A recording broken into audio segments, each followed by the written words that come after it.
457-2024 se verifica la presencia de los mismos intervinientes dados a conocer al inicio de la audiencia. A petición de la Administración del Centro de Justicia, les doy la posibilidad a todos los presentes en la sala a que hagan abandono de la sala por dentro. Una vez terminada la audiencia, toda vez que de acuerdo me informa el jefe de seguridad, hay algunos eventos que se están produciendo en el primer piso, por lo tanto, si alguno siente un poco comprometida su seguridad, la opción del tribunal, en realidad para el tribunal es mucho mejor, ¿sí, no es cierto? Para el tribunal es mucho mejor que todos hagan abandono de la sala a través de el estacionamiento del Centro de Justicia. Así que una vez que termine la audiencia, les voy a pedir que lo coordinen de una manera ordenada, por favor, para no colapsar la parte interna del tribunal. ¿Ya? Entonces, vamos a continuar con la lectura del veredicto.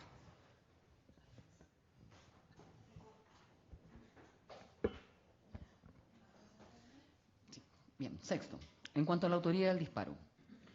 De acuerdo a la información producida en juicio, uno de los principales desafíos de la investigación se configuró por la inexistencia de un registro testimonial o audiovisual que individualmente, considerado, muestre al acusado Crespo ejecutando el disparo que hirió a la víctima. Sin embargo, la prueba aportada, valorada en su conjunto, de acuerdo con las normas de la sana crítica, con los límites que impone el legislador, esto es, sin contradecir la lógica, las máximas de la experiencia y los conocimientos científicamente afianzados, permitió a la mayoría del tribunal alcanzar convicción, más allá de toda duda razonable, de que el disparo fue percutado por la escopeta que portaba el acusado, según se pasa a exponer en los párrafos siguientes. En efecto, de los antecedentes incorporados se pudo determinar que desde el inicio de la investigación se estableció un horario acotado en que la lesión se produce. La prueba determinante llegaría solo en el mes de abril de 2020, luego de que Canal 13 exhibiera las imágenes compradas al testigo Martínez varios meses antes y que captan al señor Gatica cuando, estando de espaldas a su cámara, recibe el impacto en sus ojos desde el poniente y es ayudado a salir de la multitud por otros manifestantes. En el mismo periodo se recaban las imágenes del dispositivo G1, en particular el archivo GoPR 273 de la cámara que portaba el cabo Pinilla, acompañante del coronel Saldivia, que capta la maniobra de avance o arremetida desde las 18:07 horas ya analizada y que se observa también en las cámaras OT, en la cámara OT, que como ya se dijo era ininterrumpida entre 17 y 20 horas. Ambos registros audiovisuales, archivo 812 y GoPR 273, son la prueba central de la imputación, pues permiten el avance de una investigación que, como planteó el oficial de caso, había llegado a un punto muerto, dado que hasta ese minuto solo se contaba con imágenes panorámicas y sin sonido, y otras obtenidas desde la sala de audiovisuales de la institución, que por su contenido no permitían ubicar al ofendido en el momento de la lesión. Pues bien, la sincronización de los archivos 812 y 273, efectuada por los peritos Pablo Villena y Cristi Herrera, resulta contundente en cuanto por ella se logra establecer que ambos registros, desde distintas perspectivas, oriente y poniente de calle Carabineros, captan impulsos sonoros perfectamente identificables, según se demostró durante la exhibición de los otros medios de prueba 311 y 279. Al efecto, el perito Villena explicó que la sincronización audiovisual es un procedimiento mediante el cual, entre dos o más registros, se busca un elemento común que permita concluir que registran el mismo momento.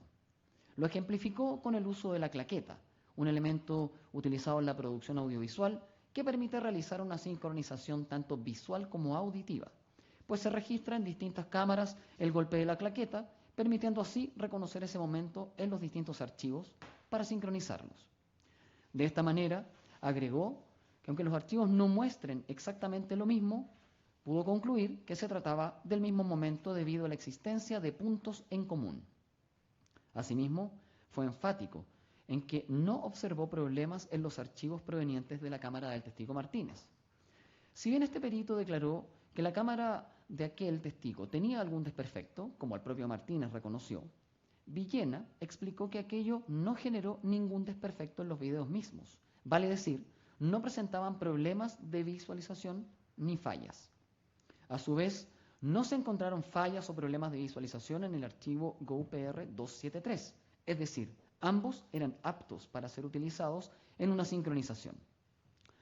Desde el punto de vista auditivo, la perito Herrera explicó razonablemente la justificación de sus conclusiones. Al efecto, sostuvo que tanto el clip 812 como el 273 se aprecian 5 ruidos breves, pero que alcanzan un nivel muy alto de señal, denominándolos sonidos impulsivos. Primero, 3 ruidos que se percibían como disparos, luego un cuarto ruido de distinta sonoridad y finalmente un quinto ruido, similar a cómo sonaban los 3 primeros. Bajo su expertise profesional, llevó este archivo a una línea de tiempo para medir cada uno de estos pics sonoros. Entre el primero y el segundo tenían 0,7 segundos. Entre el segundo y el tercero, 0,7 segundos. Entre el tercero y el cuarto, 1,2 segundos. Y entre el cuarto y el quinto, 2,3 segundos.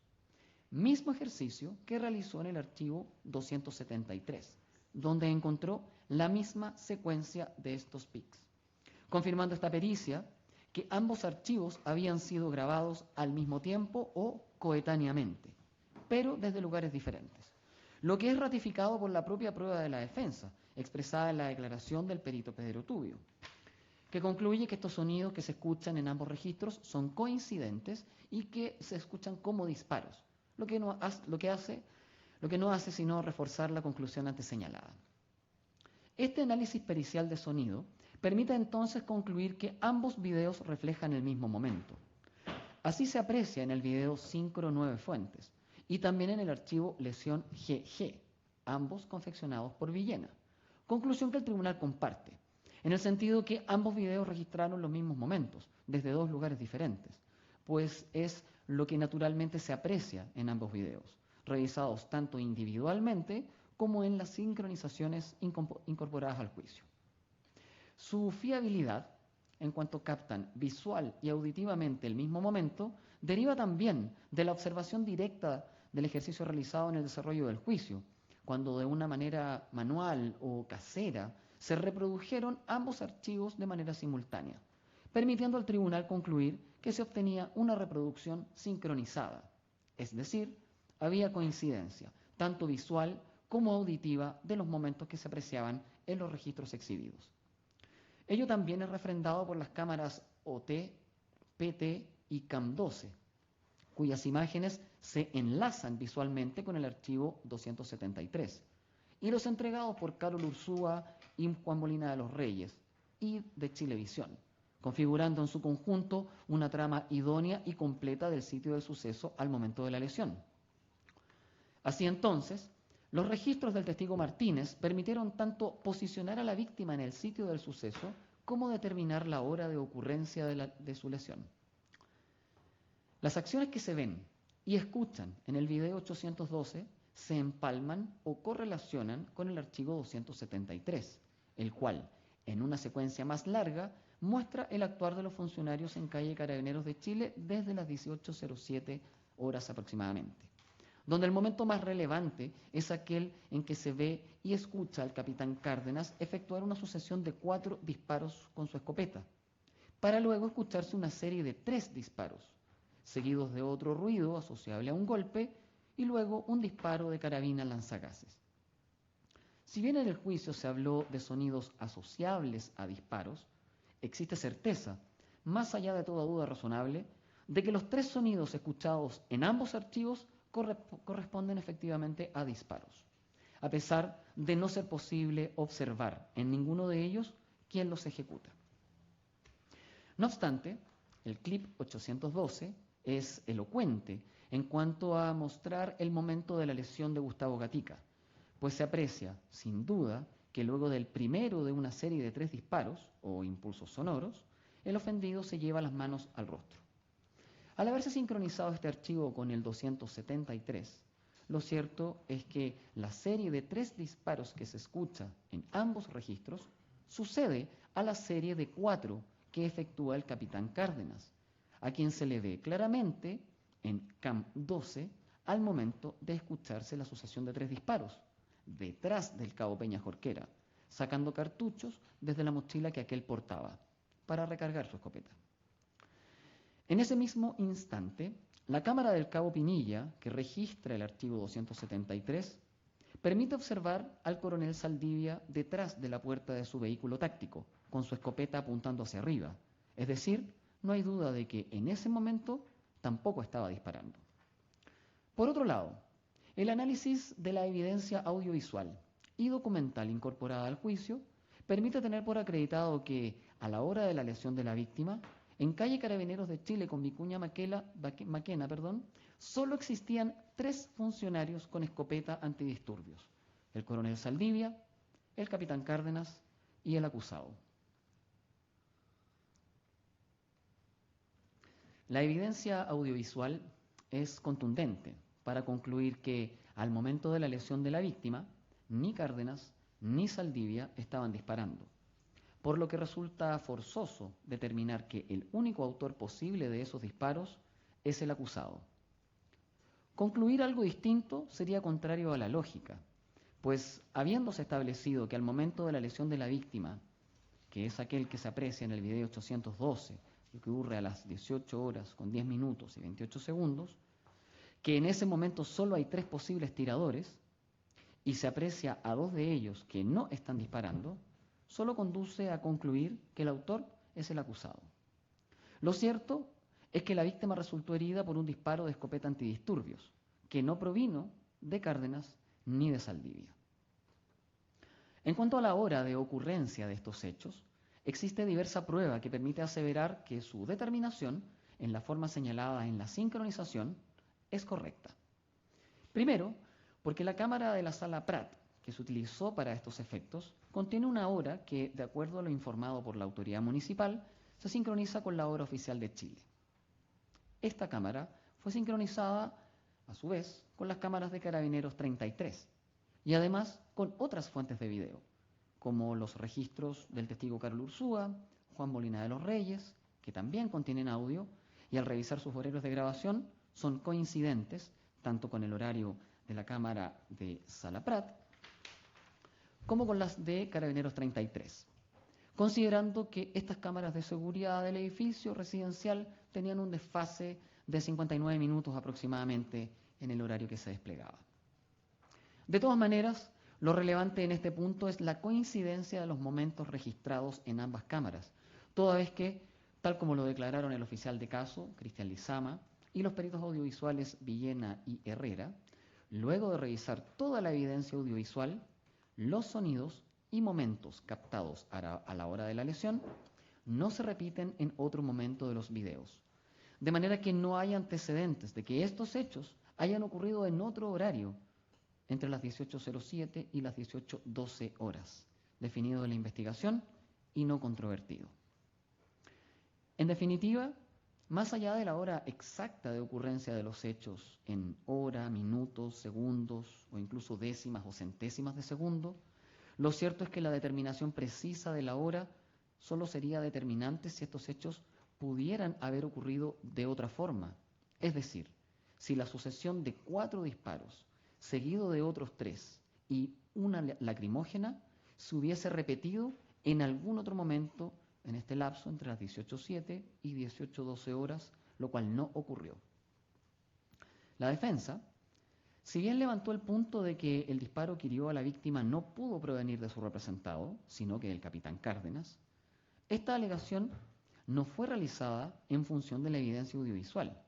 sino únicamente por la trayectoria intracorporal de las postas, consignadas por el perito Rodrigo Bustamante.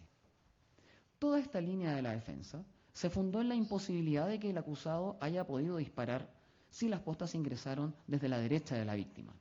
pero no considera que para que esto fuera posible se hubiese requerido que alguno de los 4 disparos efectuados por Cárdenas haya sido el que impacta los ojos de la víctima de Gustavo Gatica, lo que no se verifica, considerando que el 4.º disparo de este funcionario ocurre más de 2 segundos antes de que se escuche el disparo que motiva que la víctima se lleve su mano izquierda a la cara. Es decir, para que el 4.º disparo de Cárdenas haya impactado en la víctima, las postas disparadas por él debieron haber viajado a una velocidad tal que, a lo menos en 2 segundos, hayan recorrido tan solo 33 metros, que es la distancia que los separaba, lo que resulta imposible teniendo en consideración que las postas viajan a unos 300 metros por segundo aproximadamente. Además, para que esa línea de defensa tenga sustento, el disparo debió haber superado las barreras físicas que se interponían entre ambos, dado que entre el capitán Cárdenas y Gustavo Gatica se interponían el carro J533, que estaba al costado de Cárdenas,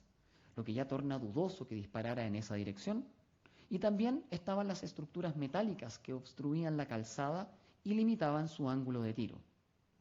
Por otro lado, el capitán Cárdenas se encontraba en la vereda norte de calle Carabineros de Chile, utilizando su escopeta hacia el oriente, dado que el coronel Saldivia se encontraba por el centro de la calzada,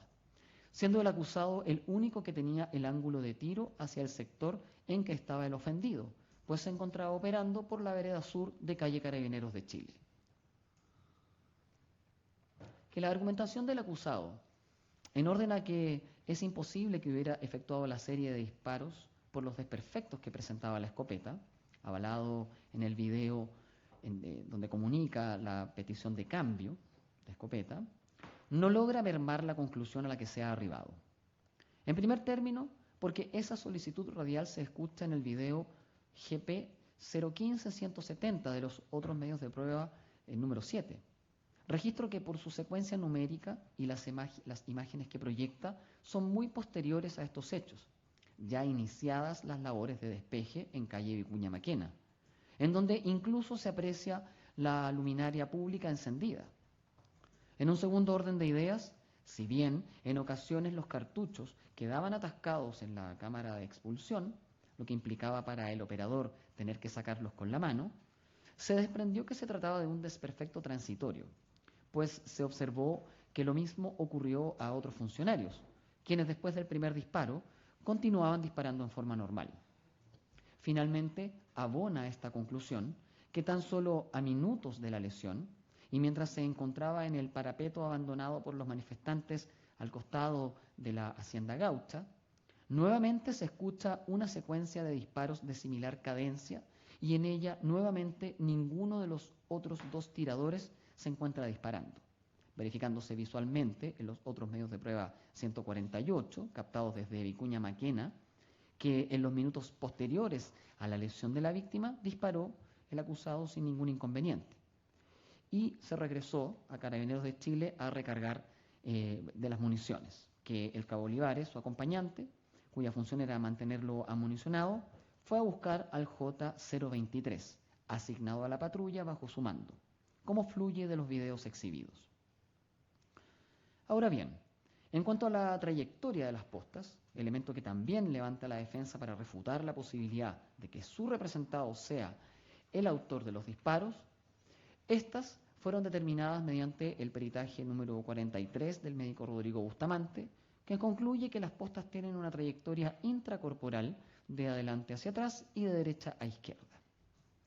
Por otro lado, el testigo Santiago Ibacache, otorrinolaringólogo que atendió a la víctima y realizó la intervención quirúrgica de extracción de la posta de su ojo derecho, ya desde el inicio de esta investigación declaró que la posta que ingresó al ojo derecho lo hizo desde lateral a medial, es decir, desde la órbita del ojo hacia la pared nasal.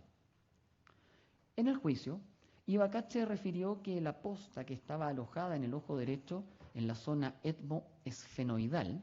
ingresó desde la derecha, pues existía indemnidad de la línea media, es decir, de las estructuras de la nariz que están por delante de donde estaba este cuerpo extraño. Entonces, la única forma de alojarse ahí es que sea hacia el lado de la órbita, que al tratarse del lado derecho del paciente, la única forma de ingreso que tiene es desde la derecha. Esta conclusión es consistente con lo expresado por el doctor Bustamante e incluso por los médicos que declararon como peritos por la defensa, Criman y Verdugo, que también en este punto concluyeron que la trayectoria era de derecha a izquierda, calculando el perito de la PDI en 15 grados el ángulo de entrada y en 13,8 grados los médicos Criman y Verdugo.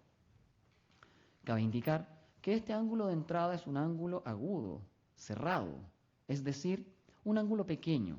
y la defensa se ampara en que ese elemento impide que el acusado fuera el autor de los disparos, dado que él se encontraba a la izquierda de la víctima.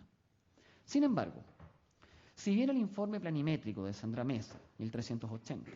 concluye que el acusado se encontraba a 6 grados a la izquierda de la víctima y el capitán Cárdenas a 12 grados a la derecha, estos grados son aproximados. Y en el caso del acusado, dicho ángulo se calculó en función del borde del muro en el que se encontraba parapetado y no desde la punta del cañón de su escopeta. Y lo más importante, se desconoce la posición exacta de la cabeza de la víctima. Es decir, no resultó posible determinar el grado de inclinación de la cabeza de la víctima en ningún sentido. Si bien en el video 812 se le aprecia mirando hacia el poniente, no es posible determinar si está más inclinado hacia el norte o el sur, o si su cabeza está levemente inclinada hacia arriba o hacia abajo. De esto es posible inferir que la víctima pudo haber estado levemente orientada hacia la izquierda, sobre todo porque solo por la izquierda tenía campo visual hacia el poniente, lo que explica razonablemente la forma de ingreso en el vector derecha-izquierda. En todo caso, lo que no resulta posible es concluir que, porque la trayectoria es de derecha a izquierda, el disparo solo pudo provenir desde la posición de Cárdenas, pues, como ya se dijo, ello implica que alguno de los 4 disparos que fueron captados en el video 273 lo haya impactado, y el último de ellos ocurre más de 2 segundos antes de que se escuche la detonación que motiva que el ofendido se lleve la mano a su cara, mediando además la interposición de las ya señaladas estructuras, habiéndose acreditado además que las postas extraídas desde las cavidades oculares estaban íntegras, lo que demuestra que en su curso no enfrentaron ningún obstáculo, como el que los parapetos y estructuras representaban. No obsta a esta conclusión, como lo pretendió la defensa, el hecho de que el peritaje planimétrico ubique la silueta de la víctima con sus hombros paralelos a la calle Vicuña Maquena, es decir,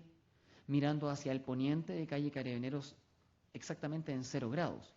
pues su ubicación en el plano pretendía posicionarlo en la calzada y no determinar su ángulo exacto en el lugar. En cuanto a los cuestionamientos de la defensa sobre la evidencia audiovisual,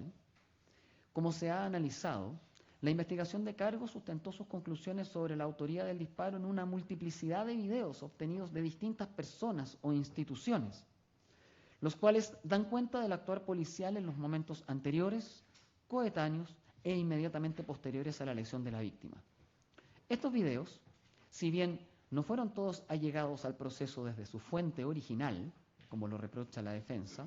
aquello no impide al tribunal valorarlos, con todo el resto de la prueba que se incorporó al juicio. El núcleo central de la imputación respecto del acusado, esto es, el disparo que habría realizado y que lesionó a la víctima, a juicio del persecutor se logra acreditar principalmente por la evidencia audiovisual, compuesta por los videos de las cámaras corporales de los funcionarios policiales, las grabaciones del testigo José Luis Martínez y las cámaras de seguridad del edificio ubicado en calle Carabineros de Chile 33. Estos antecedentes sirvieron de base para la realización de diversos peritajes que reforzaron este aspecto fáctico de la acusación. Al respecto, lo primero que es necesario dejar asentado es que el hecho de que sean registros de distintas fuentes y por lo tanto de distintas calidades, lejos de ser un obstáculo para la investigación, es una virtud, pues permite despejar cualquier duda concreta sobre la manipulación maliciosa de su contenido, dado que, nuevamente, su contenido coincide en todos ellos al reproducirlos de manera simultánea. Es decir, a pesar de no provenir de las mismas cámaras, todos los videos que muestran la arremetida de las 18:07 horas y los momentos posteriores, si se reproducen de manera sincronizada, permiten apreciar un continuo devenir de los sucesos. Ahora, sobre el incumplimiento de normas ISO y fiabilidad de los videos, invocadas por la defensa y sus peritos, estima el tribunal que no es posible concluir de la inobservancia de estas recomendaciones sobre manejo de evidencia digital la imposibilidad de valorar el contenido de dichos videos, pues aquellas corresponden solo a recomendaciones, cuyo objetivo es permitir la determinación del origen de los registros audiovisuales y asegurar su preservación. Lo relevante es que esa información sobre el origen de los archivos se pudo obtener por otras vías. La prueba se debe analizar en su conjunto, atendida la libertad probatoria que consagra nuestro sistema procesal, que es un régimen de sana crítica, y entrega a las partes la posibilidad de incorporar cualquier medio de prueba con las limitaciones que el legislador contempla, dentro de las cuales no está la observancia de las normas ISO invocadas por la defensa. Es decir, estas normas no determinan la validez del registro ni de su aptitud para formar convicción, sino que solo forman parte de un protocolo para asegurar su trazabilidad. Aún considerando que los archivos digitales no corresponden a los archivos originales, entendiendo por ello una copia rastreable inequívocamente desde un dispositivo determinado, lo cierto es que, puestos en una sola línea de tiempo, coinciden todos los que registran los mismos momentos. Ello fue apreciado a simple vista por el tribunal en los videos 273 y 812, pero también en los videos de Carabineros 33 y también en aquellos registros obtenidos por Carol Ursúa y Juan Molina de los Reyes. La multiplicidad de videos que muestran tanto el momento de la lesión como los inmediatamente anteriores y posteriores, de manera sincrónica, es contundente para formar convicción que, más allá del incumplimiento de estas recomendaciones invocadas por la defensa, sin que exista ningún antecedente concreto que permita establecer que los videos hayan sido adulterados, manipulados, editados maliciosamente, para hacer creer al tribunal que lo que allí se ve no es lo que está ocurriendo.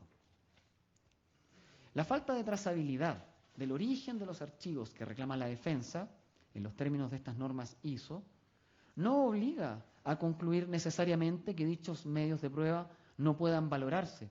o que no exista ningún antecedente sobre su origen. De seguir esta línea de razonamiento de la defensa, ningún video podría considerarse, lo que resulta inadmisible en un sistema de libertad probatoria, en el cual el tribunal está obligado a valorar la prueba de manera racional y en su conjunto. Los antecedentes sobre la forma de obtención de la evidencia deben, al igual que toda la prueba, valorarse en su totalidad. Y eso, en este caso concreto, obliga al sentenciador a determinar el alcance de estas fallas o inobservancias alegadas por la defensa, los que más bien corresponden a un reproche a la forma de obtención y preservación de la evidencia a nivel institucional, más que un cuestionamiento de fondo y preciso sobre lo que en estos videos se muestra y escucha.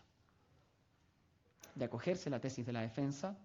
no podríamos decir que el video captado por la cámara de Movistar muestra el saqueo del domicilio del pasaje Burlé, pues sobre él no se verificaron sus metadatos,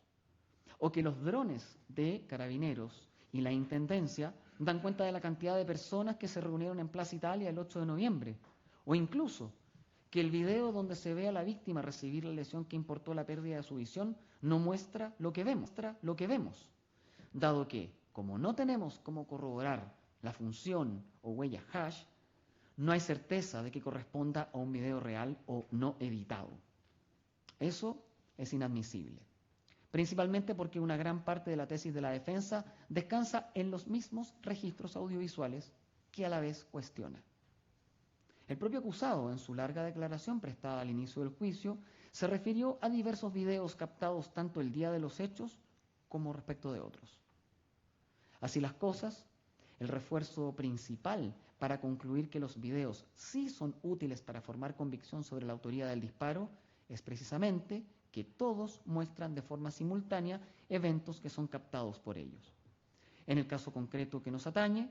el momento de la lesión de la víctima, el video 273, coincide con el 812, con Carabineros OT y con CAM 12.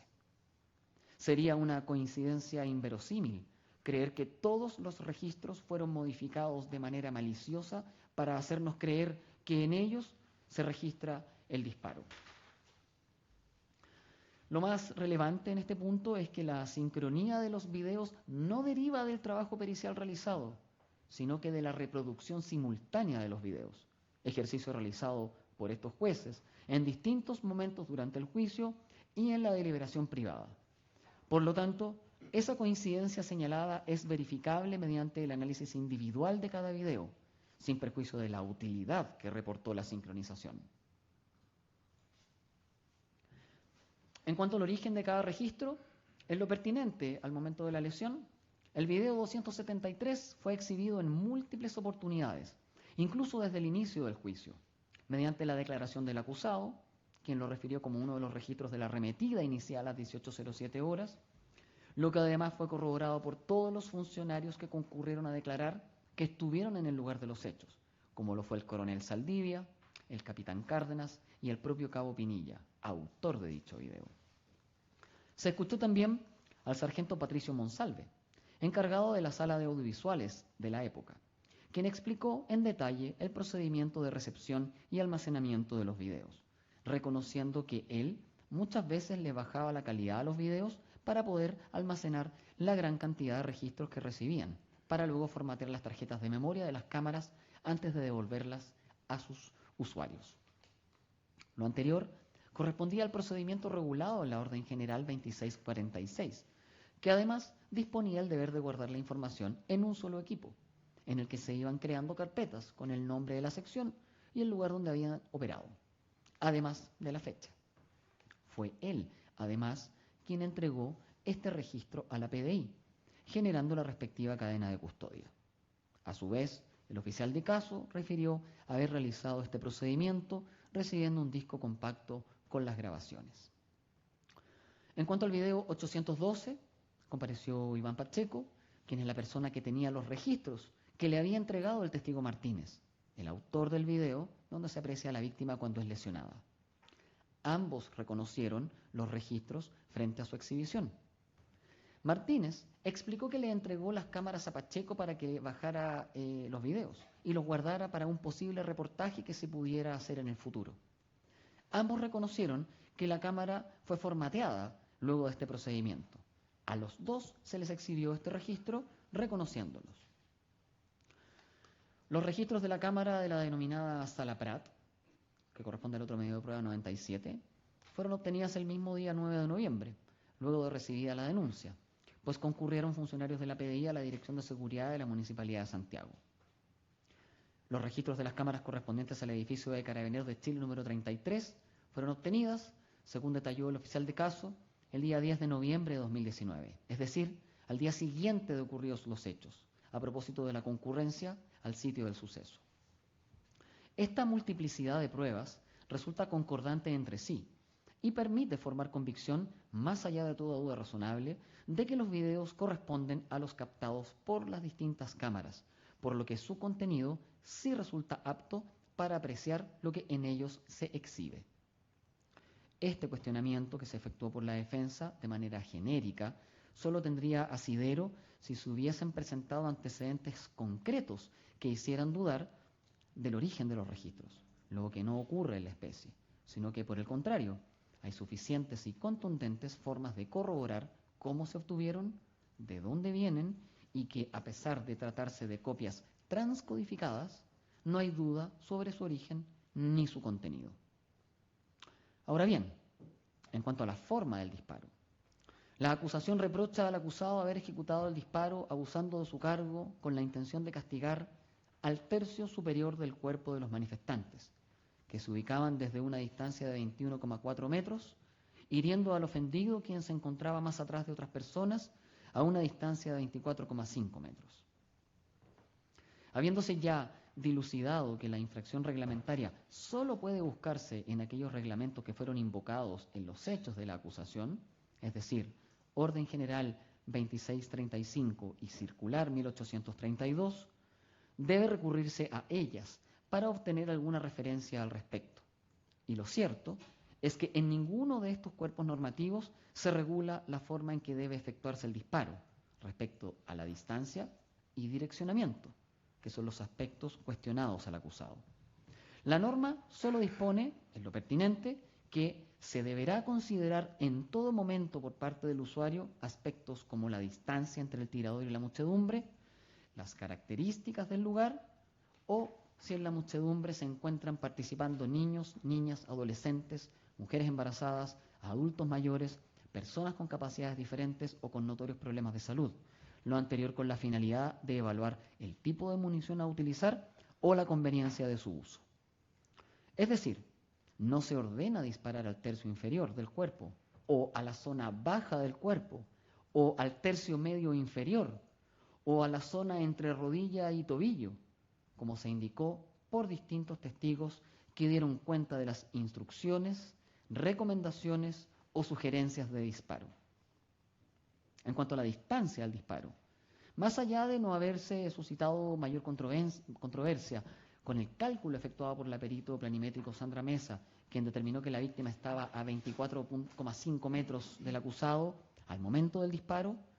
tampoco es posible reprochar esta distancia como inadecuada o antirreglamentaria, por cuanto el reglamento sobre uso de la fuerza, como se dijo, es el reglamento respectivo que debe analizarse, no contempla una distancia de disparo, debiendo analizarse en función de los principios que consagra este reglamento,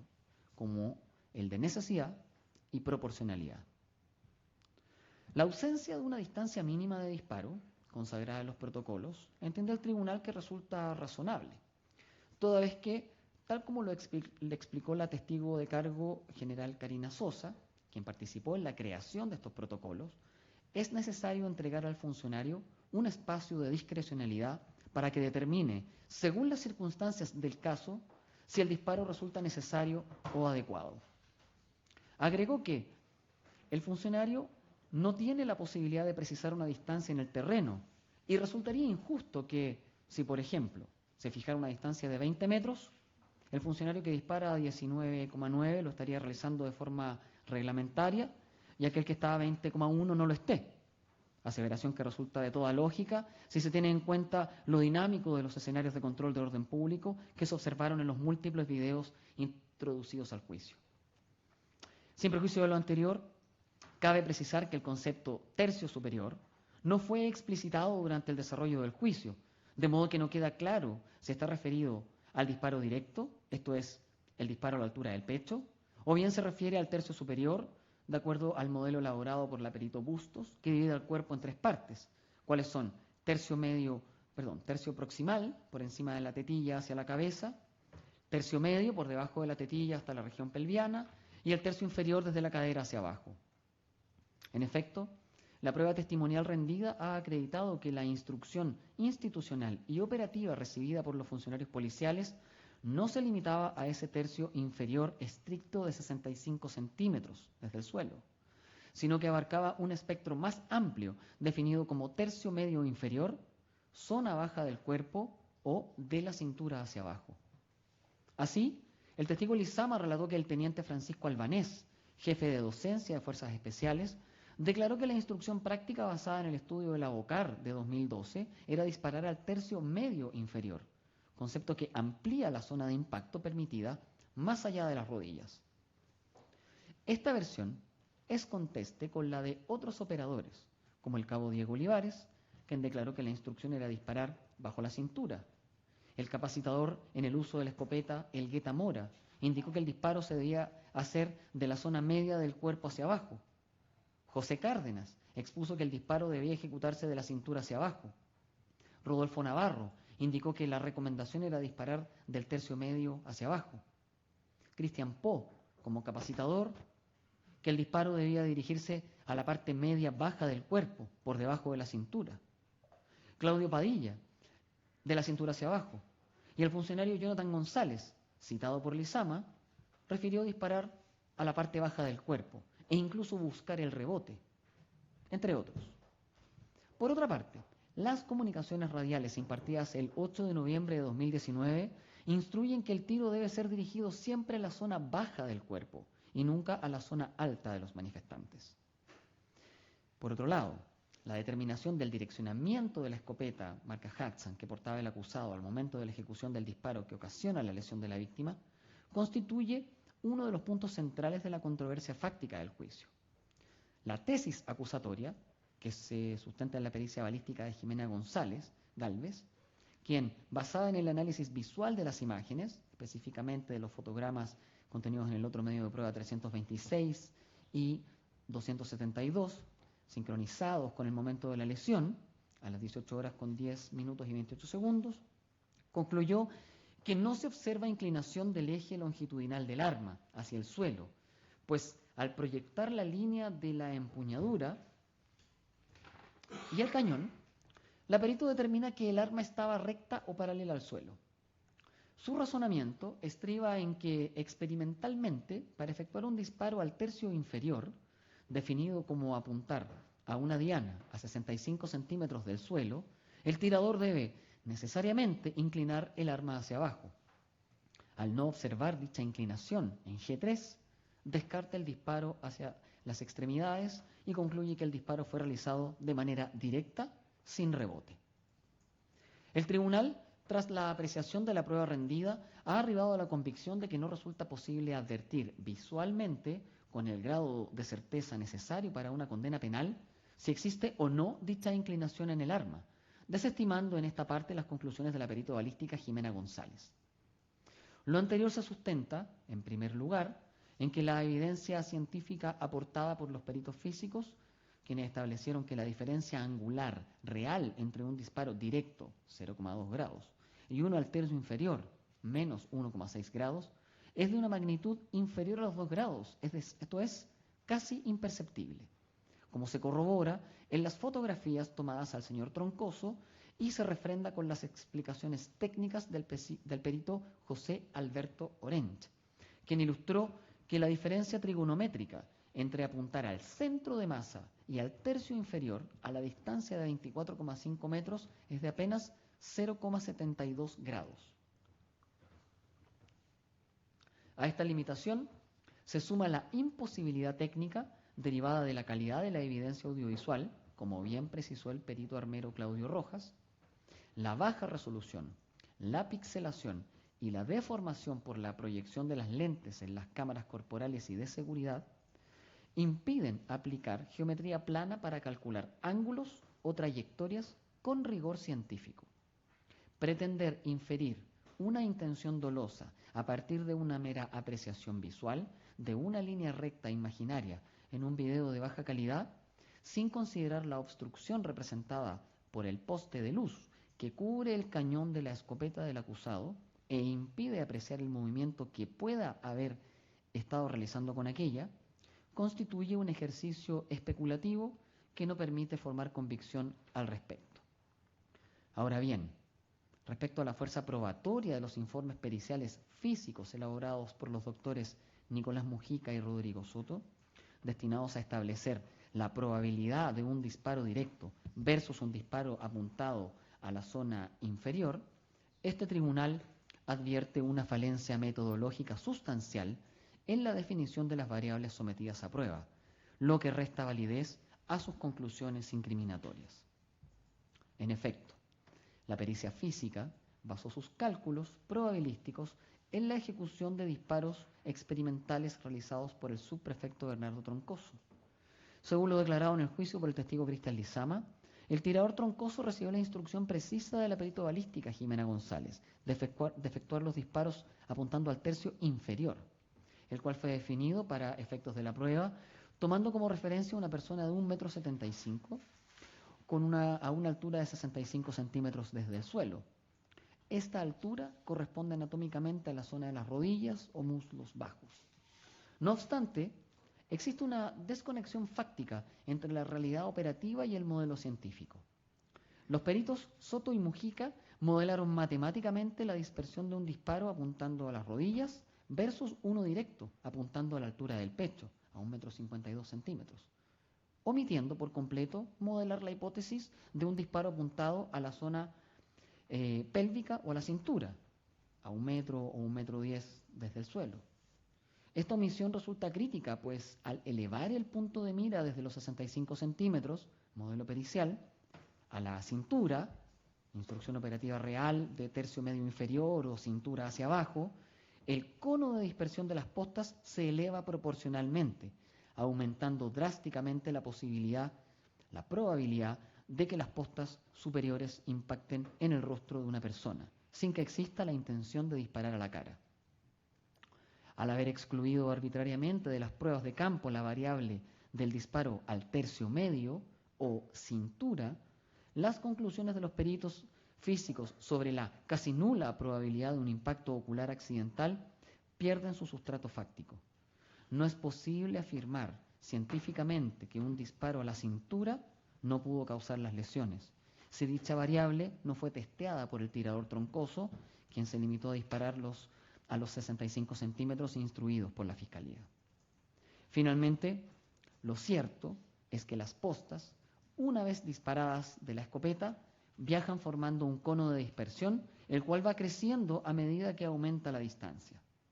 Por lo que un disparo efectuado a la parte baja del cuerpo puede eventualmente impactar en zonas más altas. Ello fue explicado por todos los peritos que se refirieron a la dispersión de las postas. En el juicio se determinó que la víctima se encontraba a 24,5 metros aproximadamente, y a esa distancia el diámetro del cono que se puede formar va de los 164 a los 204 centímetros, según el perito que se consulte. Es decir, no es posible determinar con certeza cómo se comportan las postas al ser disparadas. En suma, la prueba aportada no permite formar convicción que el disparo que hirió al ofendido se realizó con infracción a los reglamentos tantas veces señalados, ni tampoco acreditan los reproches formulados en la acusación, por lo que no es posible atribuirle participación en calidad de autor de un delito de apremios ilegítimos, como se pretendió por los acusadores.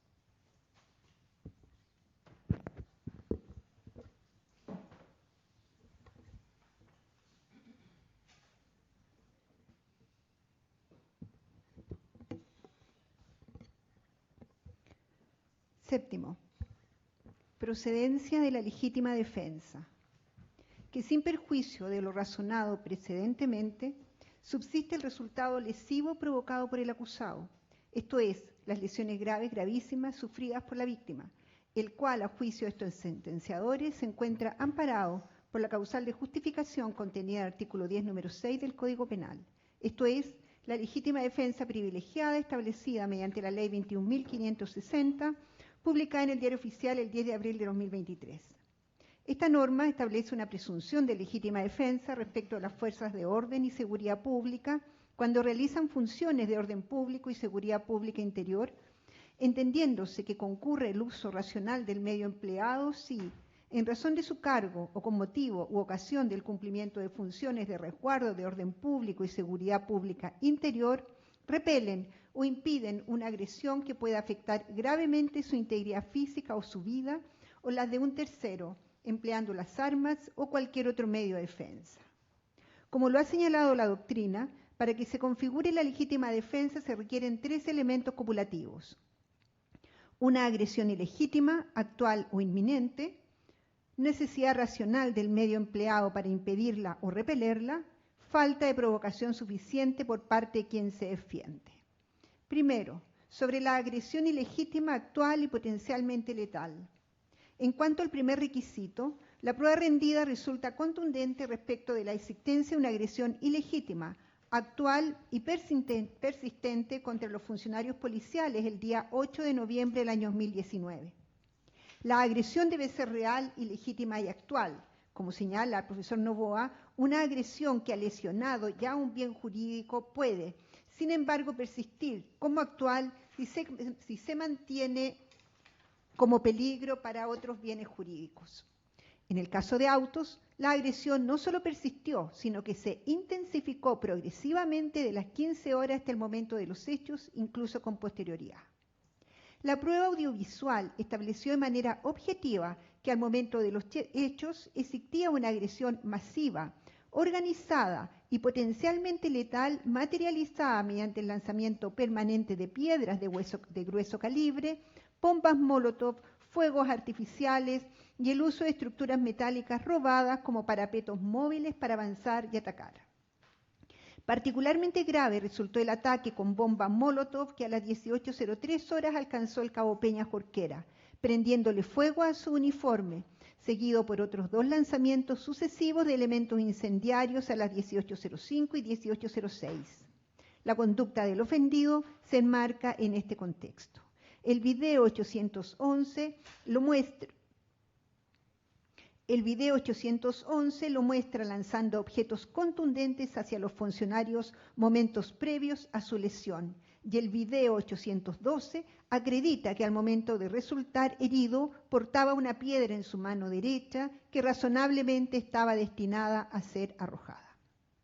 Estas agresiones constituían objetivamente agresiones activas potencialmente letales, nivel 5 según la circular 1832, con aptitud para causar la muerte o lesiones gravísimas. El primer requisito, en consecuencia, se encuentra plenamente acreditado. Segundo, sobre la necesidad racional del medio empleado. Que respecto al segundo requisito, la doctrina ha establecido que la necesidad racional del medio debe apreciarse según la reacción que un sujeto razonable habría tenido al momento mismo de la agresión, considerando las circunstancias concretas y no conforme a lo que a posteriori pueda especularse. Como señala el profesor Curie, esta necesidad no es matemática, por lo que ha de ser juzgada caso a caso. Requiere que, dadas las circunstancias, el sujeto no disponga de otra forma menos enérgica de defenderse con éxito. En el caso concreto, el uso de la escopeta antidisturbios constituyó el medio racionalmente necesario conforme a las siguientes consideraciones: insuficiencia e ineficacia de medios disuasivos previos. La prueba demostró que durante toda la jornada el uso de gases lacrimógenos y carros lanzaaguas no lograban disuadir a los manifestantes violentos. Los registros del teniente Calderón Cubillo desde las 15 horas evidencian repliegues sistemáticos ante el fracaso de estos medios, debiendo finalmente replegarse a las 17:44 horas tras agotárseles los disuasivos químicos. El video 642-0085 de televisión muestra cómo los manifestantes atacaban directamente el carro lanzaaguas con pinturas y clavos en sus neumáticos, evidenciando su ineficacia. B. Indisponibilidad temporal del carro lanzaaguas. Al momento de la arremetida de las 18:07 horas, el único carro lanzaaguas cercano, el LA-020, se encontraba en proceso de reabastecimiento en el grifo de calle Dr. Corbalán, operación que requería entre 15 y 20 minutos. Los demás lanzaaguas estaban distribuidos entre múltiples focos de conflicto simultáneo conforme lo muestran las imágenes a la Prat y Movistar. Urgencia de la situación. La maniobra ordenada por el coronel Saldivia respondió a una necesidad inmediata tras los 3 ataques sucesivos con bombas Molotov: 18:03, 18:05, 18:06 horas, y el avance de manifestantes protegidos por estructuras metálicas. En este contexto, el avance de infantería con escopetas antidisturbios se tornó en la única medida eficaz disponible para repeler la agresión durante la ventana de vulnerabilidad provocada por el abastecimiento del lanzaaguas. D. Proporcionalidad dentro del espectro autorizado. Conforme a la circular 1832, ante agresiones activas potencialmente letales como las acreditadas, el protocolo autorizaba el uso de armas de fuego letales. Al utilizar la escopeta antidisturbios con munición menos letal, el acusado optó por un medio de menor entidad lesiva que el máximo autorizado, evidenciando una actuación ajustada a los principios de gradualidad y proporcionalidad. Evaluación desde la perspectiva del acusado. La necesidad racional del medio debe evaluarse en relación con los medios efectivamente disponibles para el acusado en el momento concreto, no con la institución en su conjunto.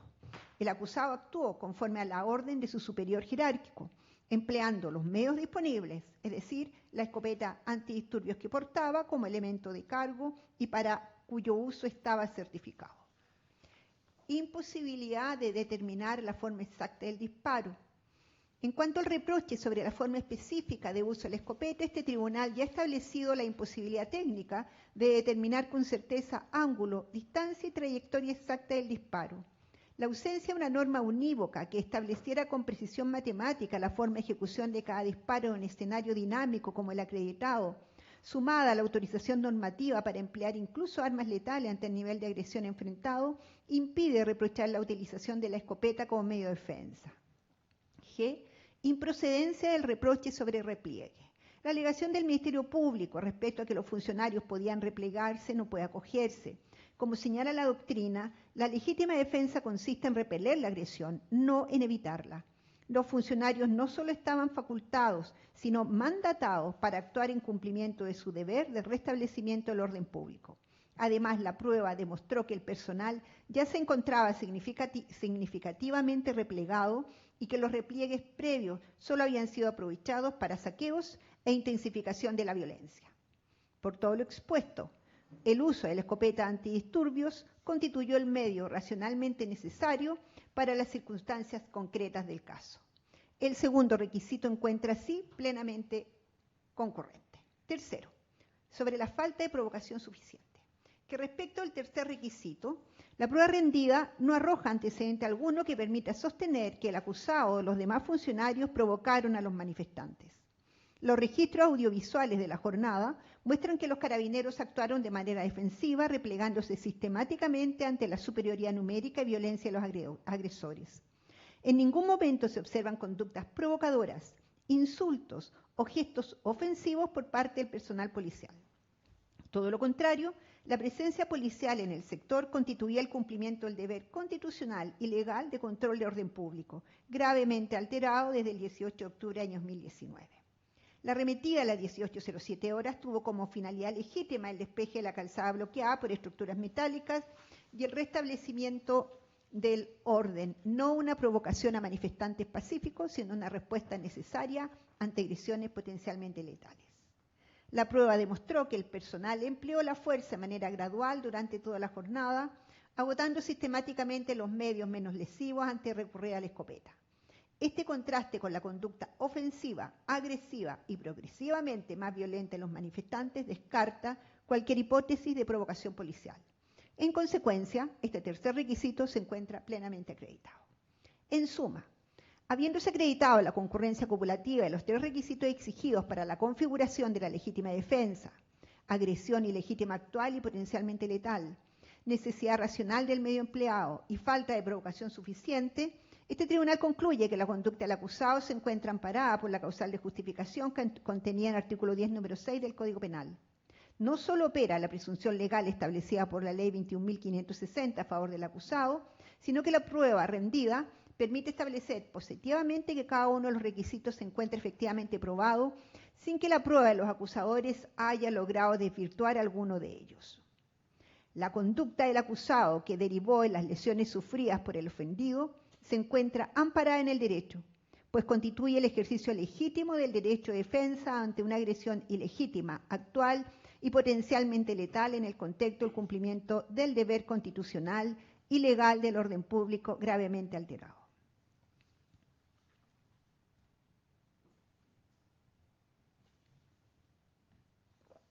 Así las cosas, por estas consideraciones y las que serán desarrolladas en la sentencia,